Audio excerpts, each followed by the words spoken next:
Well, guess what? Actually, I guess I could actually just show you the video. It's premiering right now, but you know what? I'm going to see if, I don't know if you guys are over here or if you're in my premiere. Now I don't know. But I'm premiering the ConPod. I just uploaded it and it's about to upload.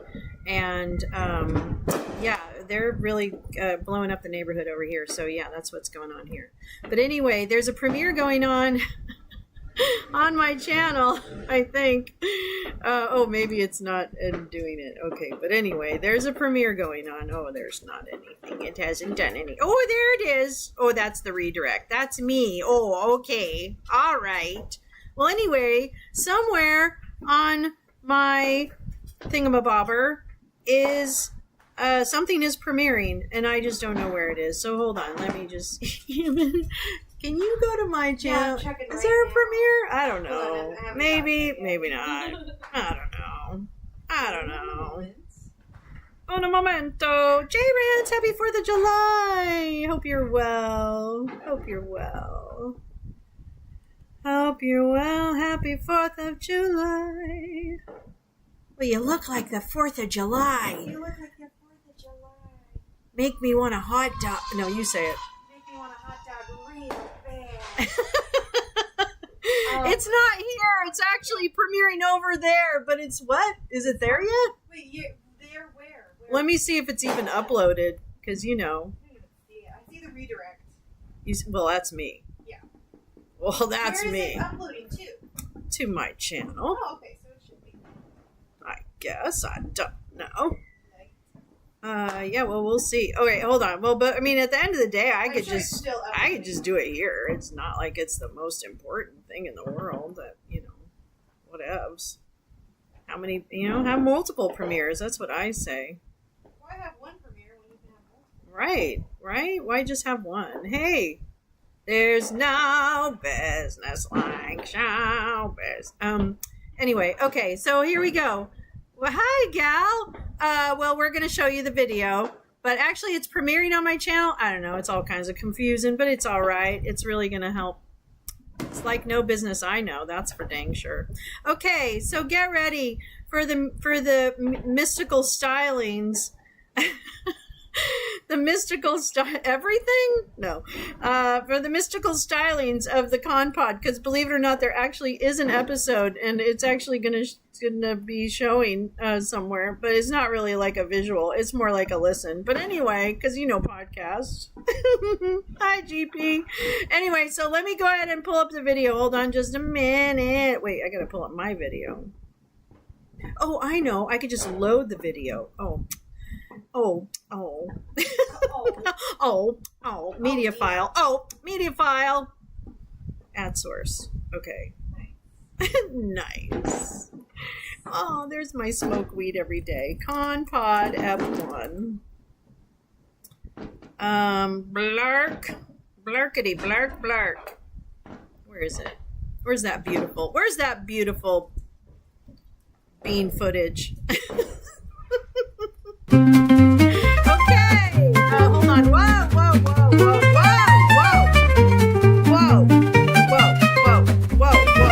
How do I stop it?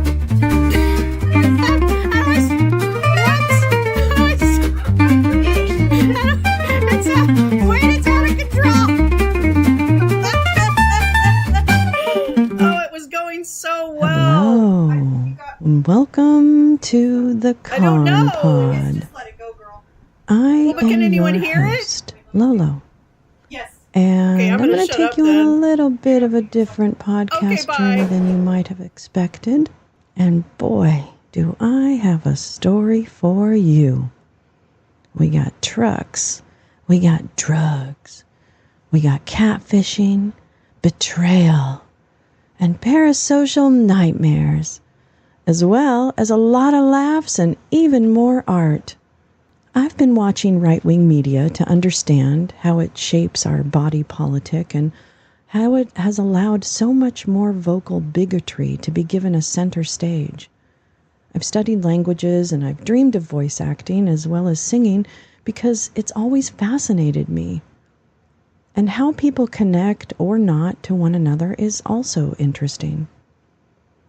add in my passion for social justice and long history of working alongside those seeking to improve our world, I do care about how politics advances, or doesn't, our more perfect union. For me, an important concept that's wrapped up in that is the term media literacy. And that, for me, means that if we have an informed populace, the results will be better for all of us, and that the integrity of information and voices matters. Our story begins before the chortle of any Pistons even fired a shot.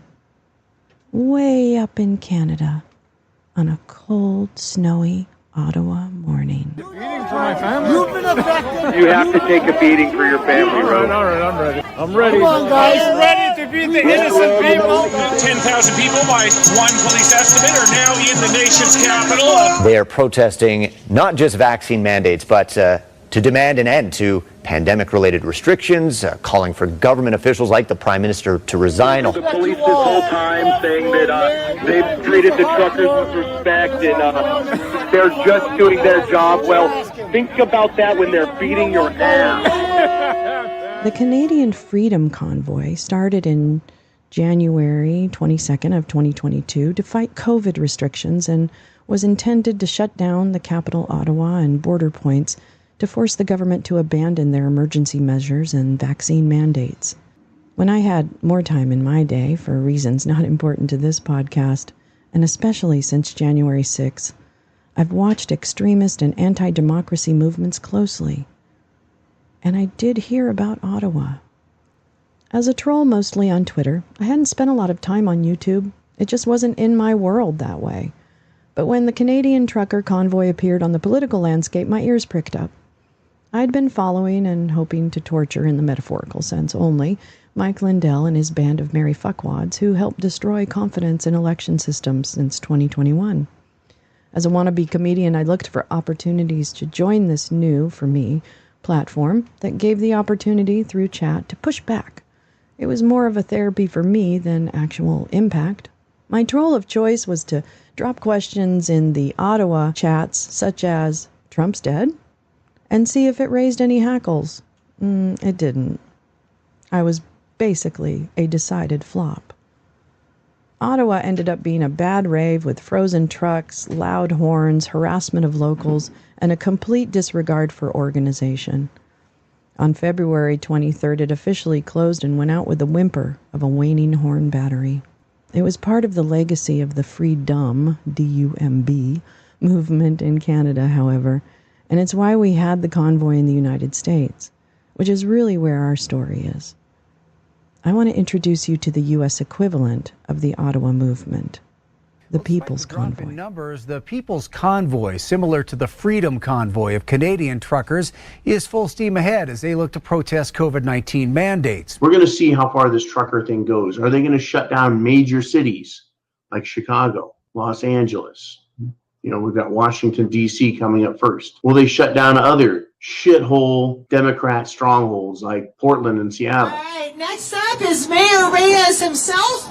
He is the mayor of this beautiful city, the city of Adelanto, and endless possibility to say a few words. Mayor Reyes. Thank you to the People's Convoy for allowing Adelanto to be the city where this gay protest gets started. And we love you guys, and stay blessed.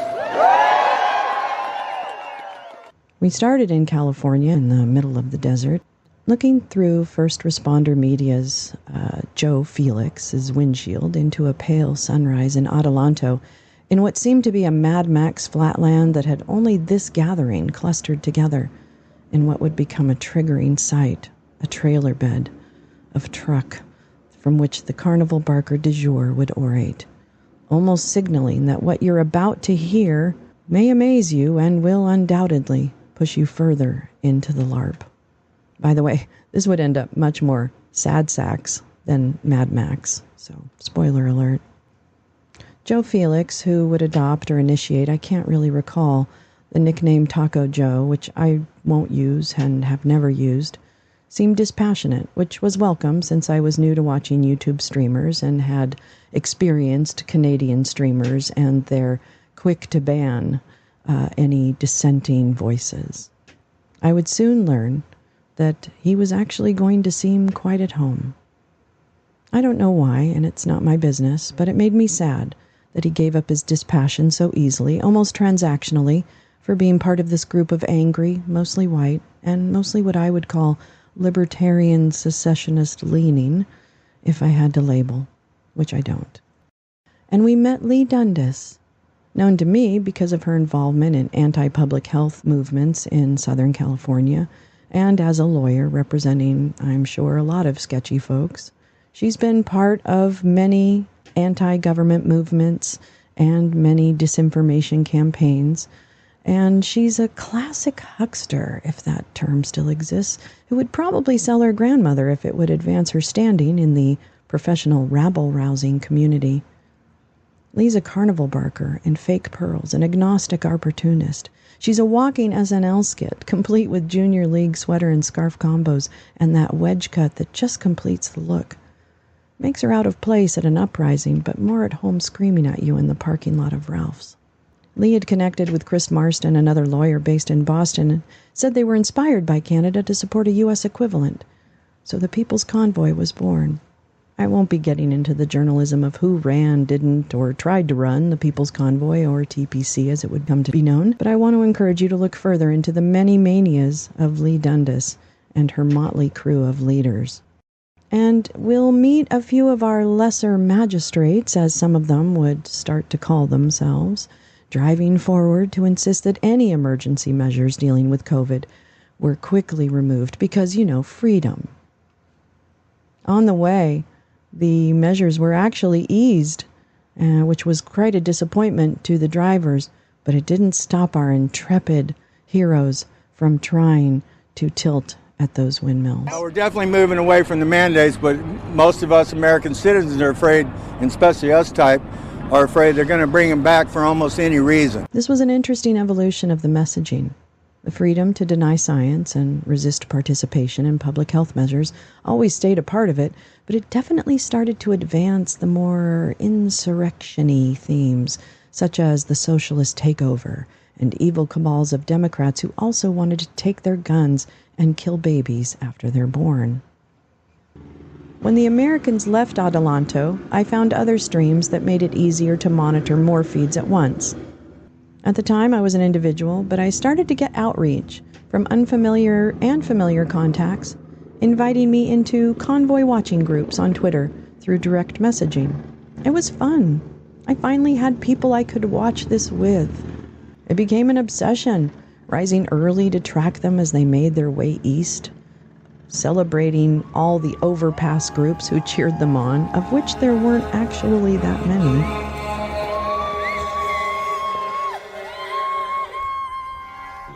Bringing their flags, their flag clothings, their flag cars, their flag trucks, their flag children. Everything was draped in the flag. They became emotional at the sight of the convoy, those folks on the overpass, which rose to a size of about, 100, 200 maybe vehicles, not all trucks. So much less a trucking convoy than a disgruntled Fakriot convoy. The people on the off-ramp believed that these souls in these vehicles would represent them to the demonic swamp creatures in D.C. Oh, how wrong they were.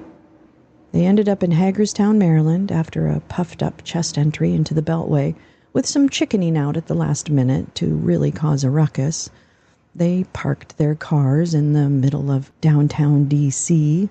and stayed for moments, encountered angry local residents who were all too used to seeing idiots in their city claiming some kind of redress of grievances. This was not a new sight to them. The convites, as we would begin to call them, wanted desperately to make citizens' arrests and take back the country from the woke virus cabal globalists who worked at the local bagel shop or the CIA. It didn't matter. They celebrated in Hagerstown, building their own community on a racetrack property, complete with zones that relegated the less desirables, which is kind of a fine point, to the back 40. Inexplicably, the less desirables were really just as undesirable as the others, but they figured out their caste system pretty quickly. Characters started to emerge immediately, and it became 12 to 18-hour-long viewing opportunities each day of their time at the camp and the few loops they made around D.C. They indeed had a meeting with Ted Cruz, but it was merely a photo opportunity. And so I am proud to stand with you. I am proud to stand alongside you as we fight for freedom. And people are waking up all across this country. People are waking up. And there's a very simple message. You know, several of us met earlier this week in the Capitol. What the men and women want here is for the government to leave you the hell alone. It would be a beautiful reminder of just how ineffective they were. When we were viewing hours and hours per day, that pretty much said as much about them as it did about me. I woke up for it, searched for the most salacious purveyors of content, and hopped from tab to tab on devices, and screenshotted and recorded bits and bobs that I thought would be important. I don't know why now. I managed them on devices, monitoring the Twitter DM room and forming connections with people in those DM rooms. They took hold quick. There was some back and forth in the two DM rooms I was involved in. One seemed more serious than the other, some independent journalists and others I didn't really recognize. Turns out that not everyone is who they appear to be. Somehow I found myself in another group, less formal, and dedicated to pranking and monitoring the convoy together. We created successful and complicated intrigue, pranking the convites right and left, disrupting their plans and becoming characters in the story ourselves. At one point, I was known as Laughing Lola, a name given to me by Roger on the mall when they were in their later iteration of the convoy, and not so much convoying, but rather sitting. One of the first pranks was promising a delivery of 100 sub sandwiches for them by a local fan who fully supported the cause. In the prank, the driver had had a terrible accident, and there were subs everywhere on the highway. Sorry, maybe next time. Thankfully, no injuries. The group would continue to prank and create fake bluegrass bands, promises of tour vans for D.C., a potential land deal at one point, and more. It drove the convites mad, and it was brilliant. The talent for the details and execution was left to the others. I boosted where needed, but really was more of a cheerleader, although I would love to take credit for those pranks. They were good. Over time, we had our own drama within the group. One member who sent pictures to the group of his idyllic ranch life and flirted with all the ladies. I had certainly fallen for it. After the group had used their skills finding out more about him, it turned out he'd had what I'd call significant legal entanglements in his early youth and was about to return to the system for a short stint.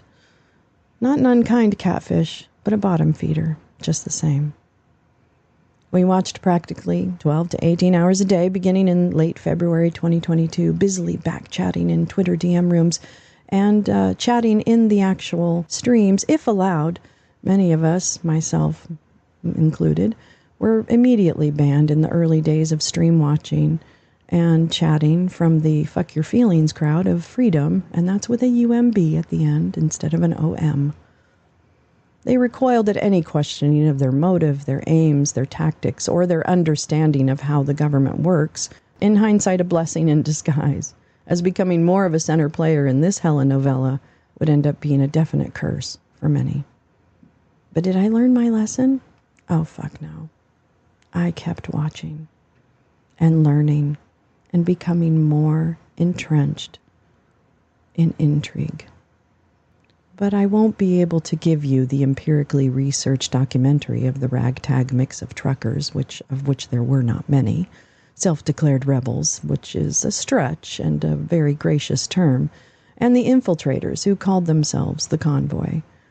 It's also my own experience as a watcher, in the trenches with others who I thought shared similar enough worldviews and an earnest interest in documenting any potential larger impact this event could have, and who were excellent, oftentimes hilariously driven trolls. But beyond the trucks and the horns, a few actors emerged from a completely different perspective, to achieve their own unrelated, unsavory ends. And that's the untold part of the story, but hopefully no more. I present the Con Pod. What a mess, what a mess, what a mess. Wow, what a mess.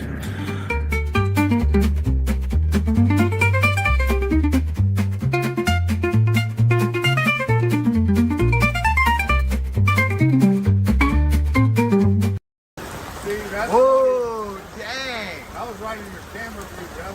Yeah.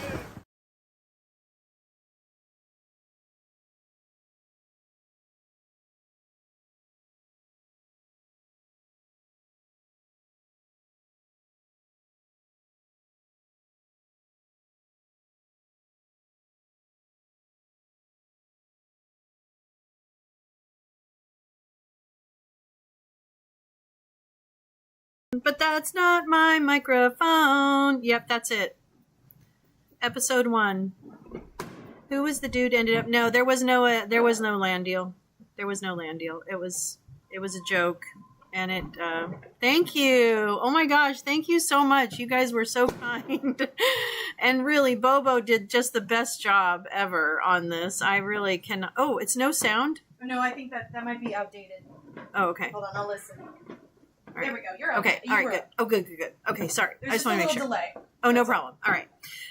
Yeah, thank you so much. Yeah, Bobo really did some pretty miracle filmmaking today, so I'm really grateful to her and to Oomph for supporting, and all of my friends, Gal Squad, just my most amazing support people. Yeah, Patriot Q. We'll get to him. Oh, don't worry about that. Oh yeah, that guy. That's a totally different guy. No, this wasn't the guy that was sold land. That was supposed to be Santa, but it didn't happen. No worries.